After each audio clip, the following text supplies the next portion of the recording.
What is going on, guys? Welcome back to the channel. My name is Tide, and today I have a brand new Black Ops Cold War beta video for you guys. And today we're doing something a little bit different. I never thought my channel would devolve into a skill-based matchmaking anti-advocacy forum, but I've really focused on skill-based matchmaking with my Call of Duty videos so far for this year, and that is because the leading issue in the new Call of Duty games, both Modern Warfare and Black Ops Cold War, is the strong skill-based matchmaking. But today I thought we should probably talk about some of the other issues, especially considering there are a ton of content creators out there that are just beating their heads against the wall every single day about skill-based matchmaking and removing it from the games that we play. There is a really big kind of movement to get skill-based matchmaking out. It's kind of the new loot boxes that we want them out of our games, but skill-based matchmaking is such a huge thing that is in our Call of Duty games that we can't really just expect them to take it out overnight. That is an entire algorithm that they'd have to adjust. I can't imagine them taking skill-based matchmaking out at least for another 2 years. So continuing to beat a dead horse is not going to help, and we should probably focus, we being the community and Treyarch together, on fixing some of the other issues that were presented in the beta. I wanted to talk specifically about another issue that I think has been kind of festering and growing in the Call of Duty franchise, and that is pandering to the lower skill players. It's a similar topic to skill-based matchmaking, but not quite, because it's more about giving people things for free. You know, the participation medal, the everyone's a winner mentality has been growing in Call of Duty lately, and it's kind of really toxic to the community, given that Call of Duty is a pro league sport that people compete and make millions of dollars to do. It's not something that everyone should be a winner in. There should be very defined skill brackets, not skill-based matchmaking, but skill brackets in which you get better at the game as you play the game. And by being better, you can unlock better things. So for example, Scorestreaks in this game are persistent through death rather than being a kill streak or even a score streak from previous games. So in previous games, if you died, your score would go back to 0 and you'd have to earn your score streaks in a single life once again. So because your score streaks continually earn even when you die, there's really no purpose in getting better at the game to earn the higher score or kill streaks. I remember playing way back 10 years ago when I started in the Call of Duty franchise, playing Call of Duty Modern Warfare 2 and seeing my first chopper gunner or my first AC-130 in the air killing me over and over and over and over, and I'm like, holy crap, that is awesome. I wish I could do that. And then I sat down and I played the game until I was good enough to earn a chopper gunner or an AC-130 or a tactical nuke, and I called that in and it felt great. There was a reward for getting better at the game. Now all you have to do is keep throwing yourself into the gauntlet and you'll eventually earn points, and eventually you're just going to get your score streaks for free, and that doesn't really benefit anybody. The same thing goes for the lethal field upgrades in this game. So there are field upgrades that make sense that are tactical, like the field mic or the scrambler, and those things, sure, you can earn those through death and they can just be given to you for free, no problem. But to give you lethal field upgrades like the proximity mine and the gas mine, they're both incredibly powerful lethal field upgrades that you just get for free.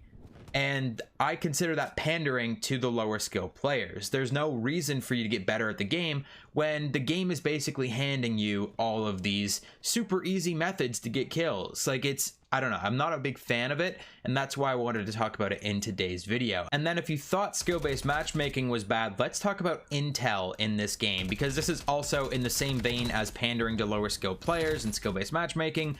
This game has the highest amount of Recon intel I think I've ever seen in a Call of Duty game, and it's absurd. It's forcing players to play in a way that they shouldn't be playing. You should be able to look at where your teammates are and deduce where the enemies are going to come from, find choke points, go to those points, and engage with the enemy without looking at your minimap. That's what I loved about Modern Warfare, and this is a hot take. When Modern Warfare launched, there was no minimap, and I quite enjoyed that because it made players learn the maps. It made you get better at the game in terms of deducing where enemies are going to come from, learning enemy spawns. In Call of Duty Black Ops Cold War, at least as far as the beta is concerned, there are so many options for recon that it's literally impossible to not know where the enemies are at all times. There are a few different score streaks. There are like 4 or 5 different perks that provide you recon. there are field upgrades, and I wanted to talk about all of them today in this video. So rather than playing the game, a lot of people playing the beta are just staring at their minimap, because why wouldn't you when you know where everyone is from staring at that minimap? So first off, let's talk about perks. The assassin perk, which I'm using in the gameplay today, doesn't actually mark enemies on your minimap, but it specifies which enemies are on kill streaks, and it gives you extra score for killing those players. So in a lobby where one player might be doing quite well, they're going to be marked with a special marker on the minimap whenever they fire. Whenever they're marked on the minimap with a UAV or any other recon ability, their marker is going to be different. So if you're going to be doing well in this game, you're going to be in for a rough time, because everyone's going to be hunting you down and killing you because you're going to be marked all over the minimap.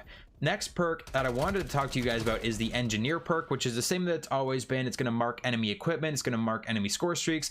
Knowing where enemy equipment is always useful for finding where enemies are, especially in a game that's very equipment heavy. You're going to see a lot of field upgrades being put on the ground, and people are going to be camping near those field upgrades, which we'll talk about field upgrades in a minute. Back to perks though, paranoia is now stronger than it has ever been. Paranoia has been in a few Call of Duty games now. It's a blinking light on the edges of your screen whenever someone's looking at you from behind, but now it actually makes a noise when someone is looking at you from in front of you. So that was always the kind of balance for that, was if they were in front of you and you were just an idiot, you wouldn't see them and they could kill you. Now it beeps when someone looks at you, regardless of if they're in front of you or behind you, and it flashes when they're behind you. And then there's also tracker, which, if you can believe it, tracker is now one of the strongest recon perks in the entire game, especially for a support level player, because tracker, while it still shows footprints, it now also marks enemies on the minimap when you aim at them. And this was just a little extra add-on in the perk description, but if you aim at enemies, they're marked on the minimap for the rest of your entire team. I don't know how long it lasts, but that's pretty ridiculous. Moving on to score streaks quickly, the spy plane makes its return. I've probably called it the UAV in this video. It's the same thing. And it's seeing a lot of love in the beta, but that's usually how it goes because there aren't a lot of other options, and the spy plane is easy to earn, and it makes it a little bit easier to learn the maps. A lot of people are running spy plane right now. I expect that to wane off as we play the game and as the game progresses, so I'm not super concerned about the spy plane. But this leads me to the minimap and the compass, which I do have a concern about, and that is the minimap itself is the same as it's always been, right? It's a little circle in the top right corner, but this year, instead of just showing you where enemies are within that circle, within a close range to you, a close proximity, there is also a ring that goes around the minimap circle, and that ring shows red dots on it as well. So that is showing you the general direction of where other enemies are that are outside the proximity of your minimap. So that was kind of always the balance of knowing where players were on the minimap, was that you only saw them if they were close enough to you. But now it shows people that are just outside that minimap, or people that are quite a ways outside that minimap in a specific direction. So I don't know, it doesn't seem like you've earned that ability, because the spy plane is such a cheap score streak. It shouldn't show where every enemy on the enemy team is at any given time. It should only show the enemies that are closer to you that aren't using Ghost. But last but not least, the field upgrade, specifically the field mic.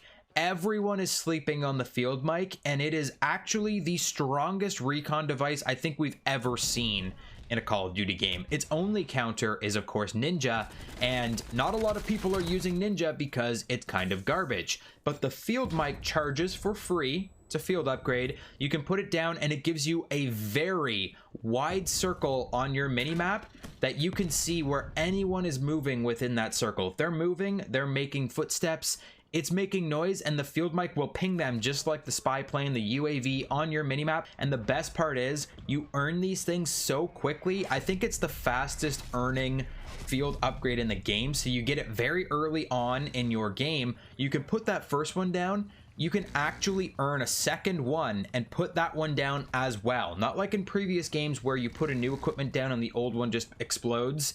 you can have both field upgrades down at the same time, and you can basically blanket half the map in your field mic and know where half of the map is at all times, because I don't believe it expires at all. Unless it gets destroyed, it just stays up for the entire length of the game. So field mic is incredibly powerful. It's like a mini personal radar on steroids, and I'm glad not a lot of people are using it, though I expect a lot of people to kind of clue in when the full game comes out, and it needs to be adjusted. A lot of the things I've talked about today need to be fixed or adjusted in some way. Unfortunately, I do not have the answers on how to change these things and make them better. As of right now, it just seems way too pandery to the casual player, and I think that's the biggest problem with the Call of Duty franchise, aside from skill-based matchmaking. And even were I a casual player, I think I'd prefer a challenge to get better at the game rather than having everything absolutely handed to me. The Scorestreak system is, again, the best example.